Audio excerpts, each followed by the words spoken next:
Hello everyone and welcome back to RPG Sundays.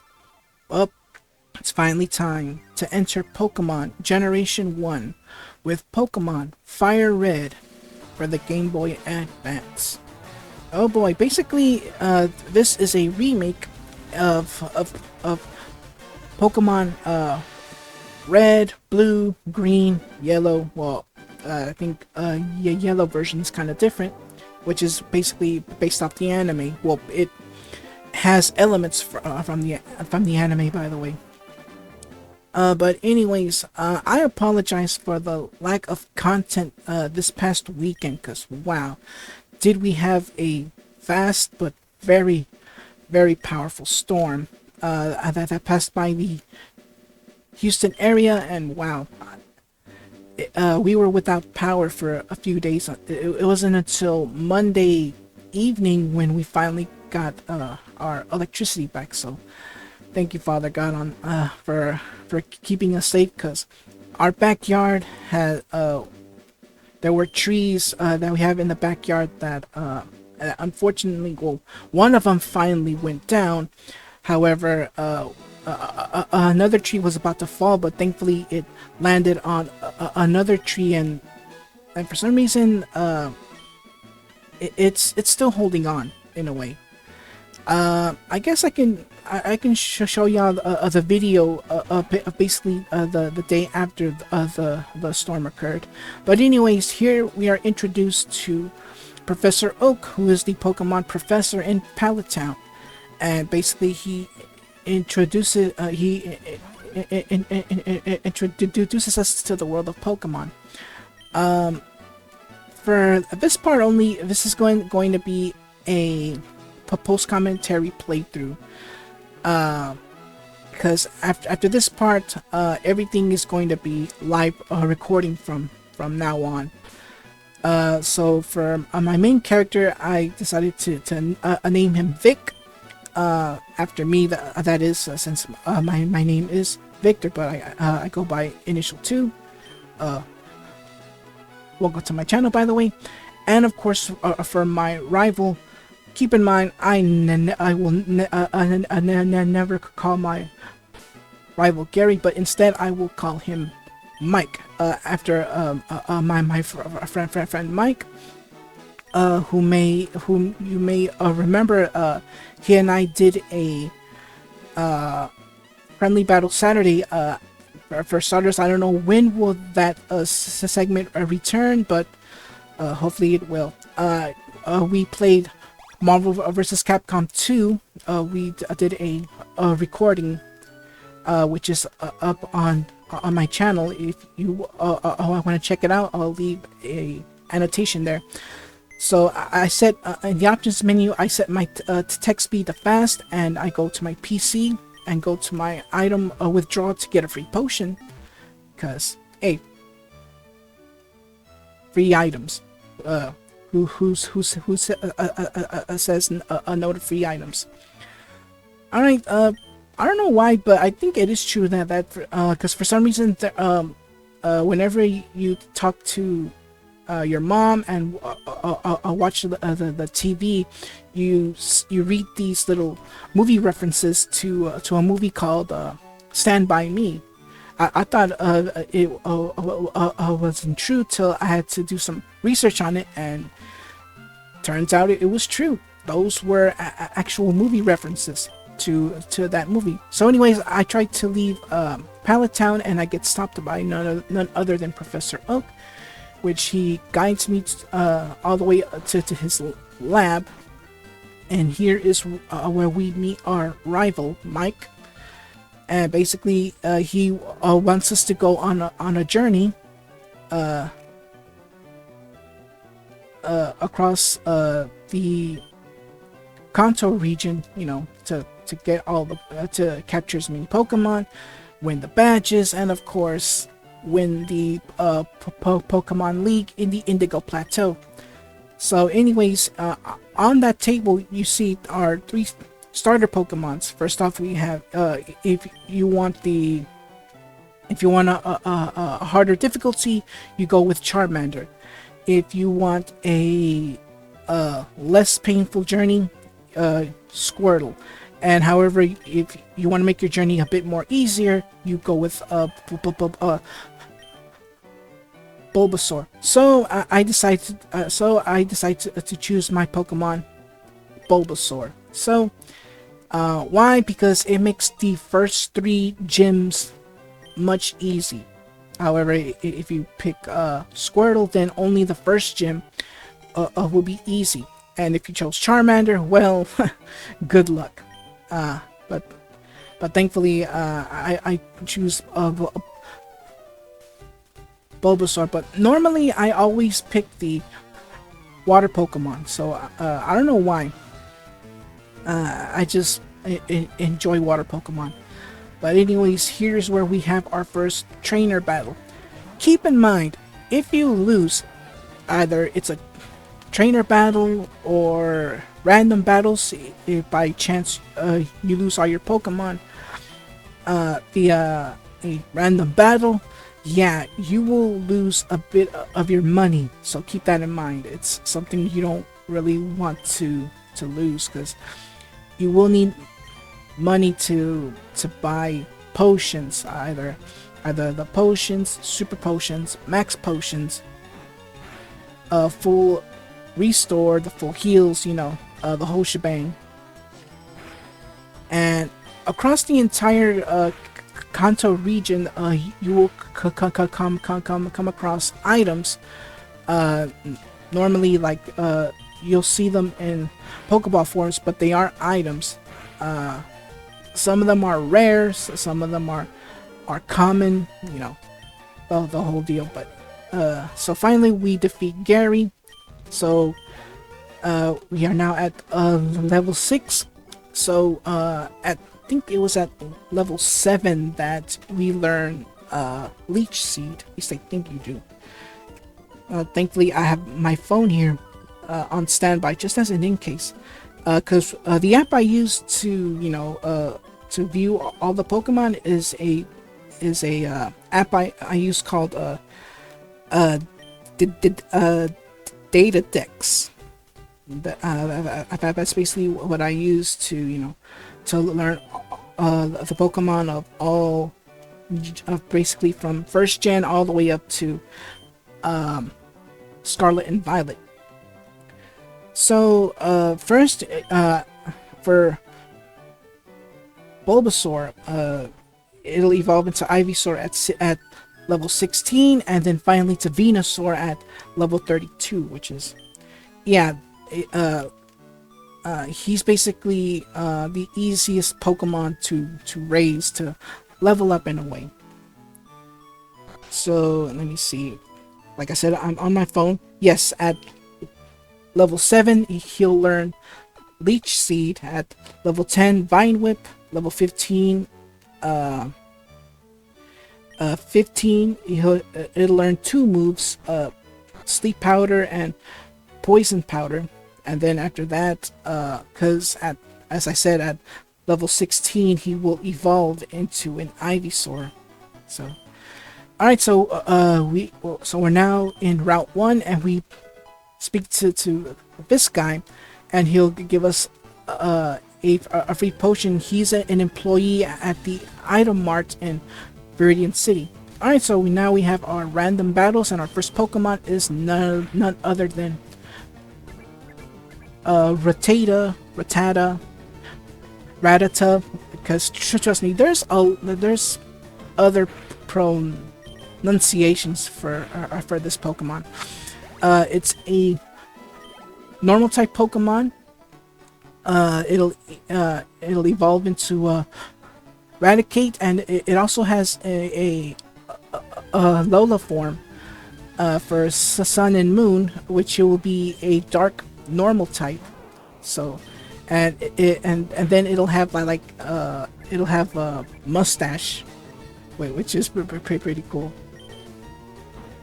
And then we'll also run into another Pokemon, Pidgey, because keep in mind, for Route 1, the only Pokemon you'll see are Pidgeys and Rattatas. So yeah, just keep that in mind. Also, like for some odd reason, whenever I go to the grass patches on Route 22, the area that takes you to the Indigo Plateau. For some odd reason, I forgot which version of the guide I read. It was either the Nintendo Power version, the Nintendo Power version, or the Prima Games version. It was one of them. But they don't show you the Pokemon that are there within Route 22. Just Victory Road for some odd reason. But yeah, there is where I'll be capturing a Mankey and a Spearow. Normally, in my playthroughs, you know, when I played Pokemon all the time, the flying Pokemon I always choose to get is Pidgey, since he goes from Pidgey to Pidgeotto and to Pidgeot. For this playthrough, I'd rather speed things up, you know. So instead, I go with Spearow, and then later, I think it's in the early 20s, or yeah, I'm gonna recheck on my phone again, so just to make sure that I'll know which Pokemon. Yes, at level 20, it'll evolve into a Fearow. For Gen 3, it uses Fearow can learn Dark type moves, but only for like the Gen 3 version. Yeah, I forgot to mention this. Since we're playing the remake, all the mechanics in Gen 3 are available in this game. So there's going to be natures,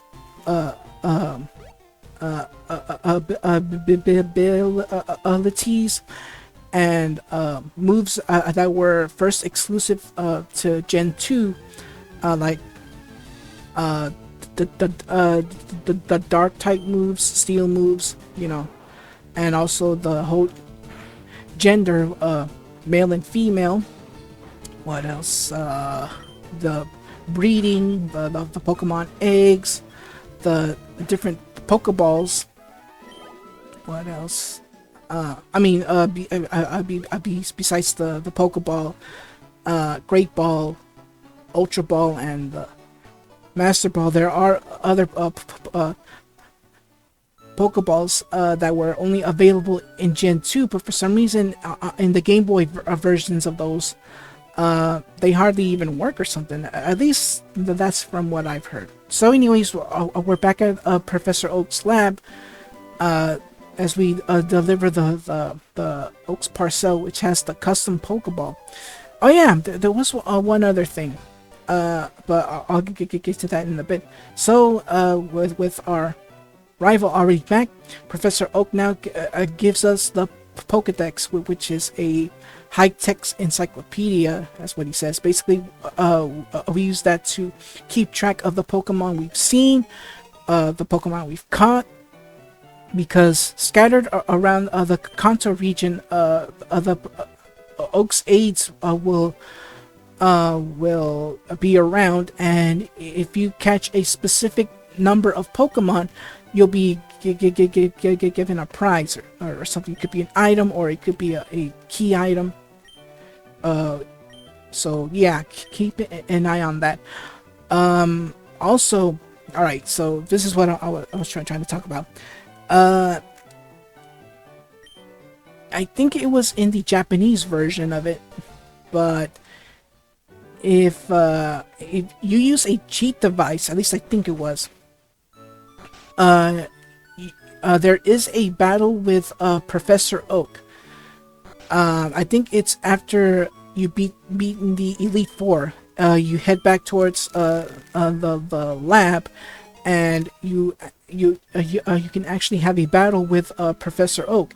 He'll have a couple of Pokemon plus the Pokemon that neither me or my rival chose. So yeah, and they're basically high level Pokemon. So that should have been a fun battle. That they could have put this for the remake, but Unfortunately, they didn't.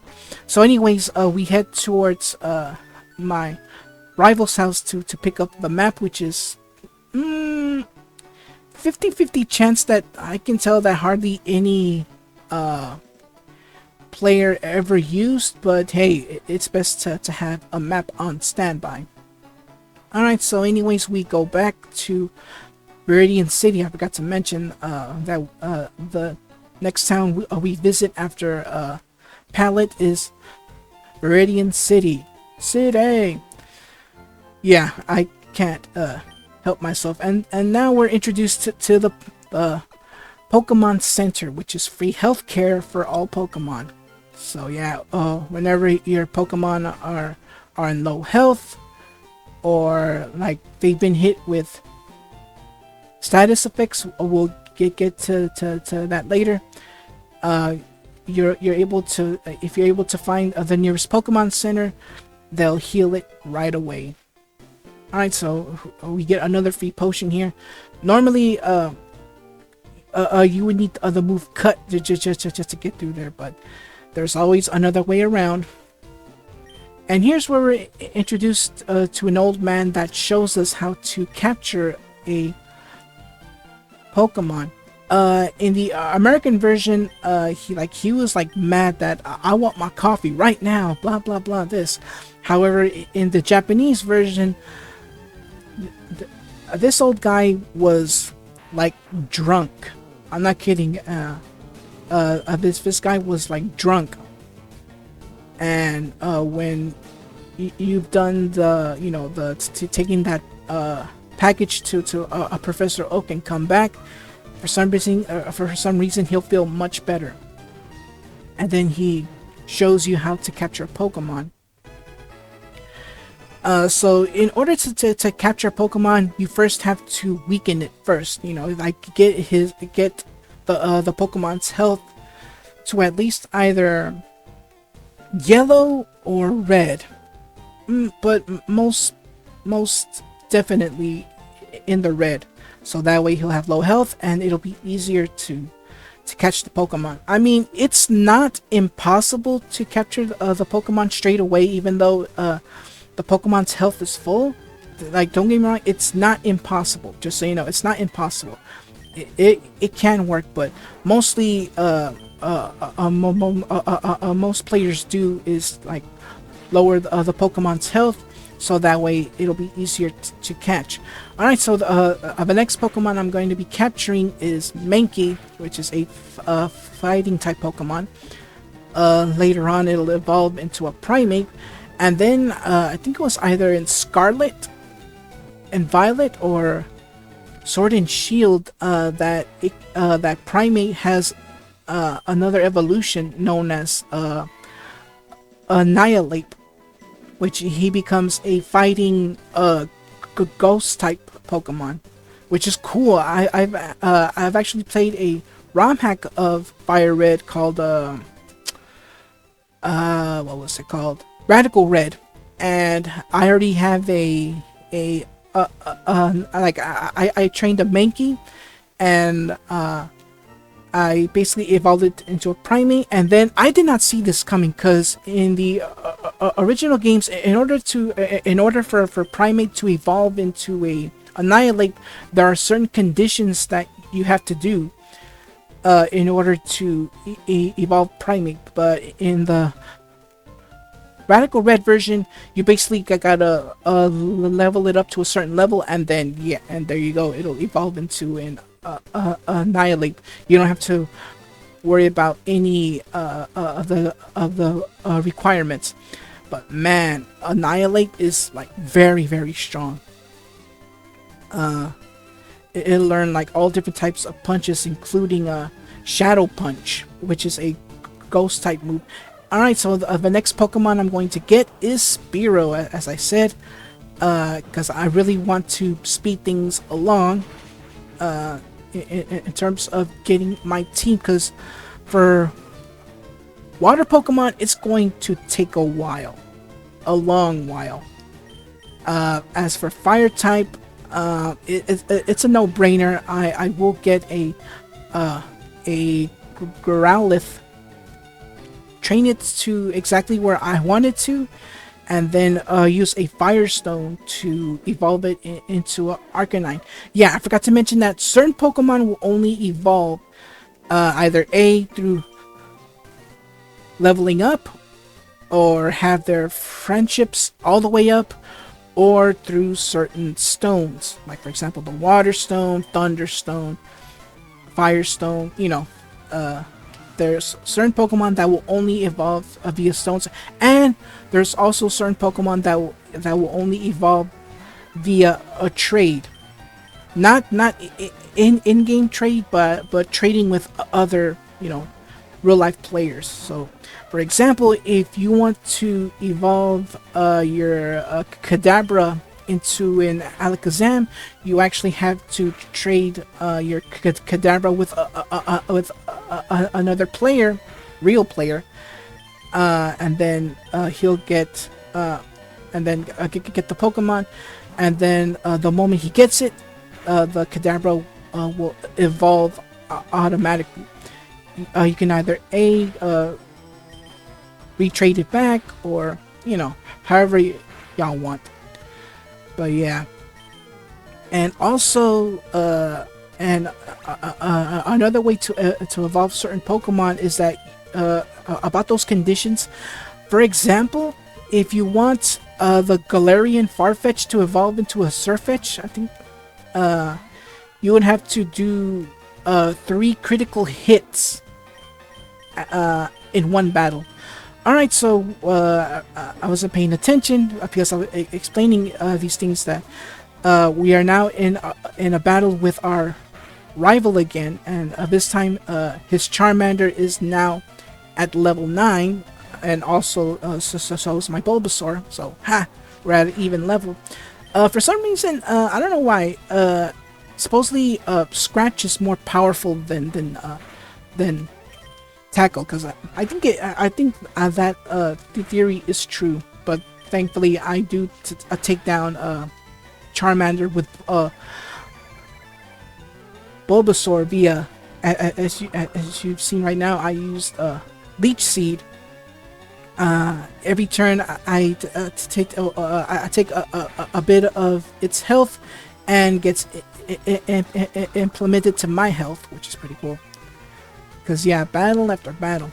And okay, so keep in mind, as I explained, with the Pokemon Gen 1 remake, which is FireRed and Leaf Green, all of the mechanics from Gen 2 and Gen 3 are implemented there. So you get the nature's abilities and all that. Bulbasaur's ability is Overgrowth, I think it was what it's called. His the Pokemon's grass type moves get a boost whenever its health is low. So yeah, that is an ability that comes in very handy. And for and another example, Spearow's ability is oh yeah, I forgot to mention that each Pokemon has 2 abilities. One from the get-go, and the other is and Pokemon also have hidden hidden abilities that aren't shown in the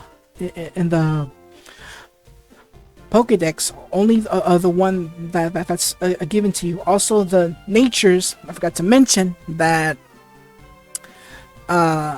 my female Bulbasaur has a jolly nature, so its speed goes up.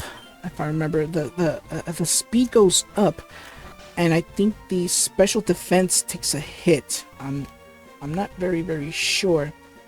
Thankfully, I have my trusty phone here. Yes. Speed goes up, but my special attack takes a hit. And in the Radical Red version, you're allowed to change its nature, which is pretty cool. but we're not playing a ROM hack. We're playing the original Pokemon FireRed. So, all right. So now we are on our way towards Viridian Forest. But I won't venture through that maze until next part. So yeah, this is where I stop right here and end the part. So next time we meet, it will be a live recording. So look forward to that. So until then, everyone, take care and God bless. Thank you so much for watching. If you enjoyed the video, leave a like, comment, and share with all your family and friends. If you're enjoying my content, consider subscribing to the channel. And don't forget to click that bell to receive notifications for new videos. Take care, and God bless.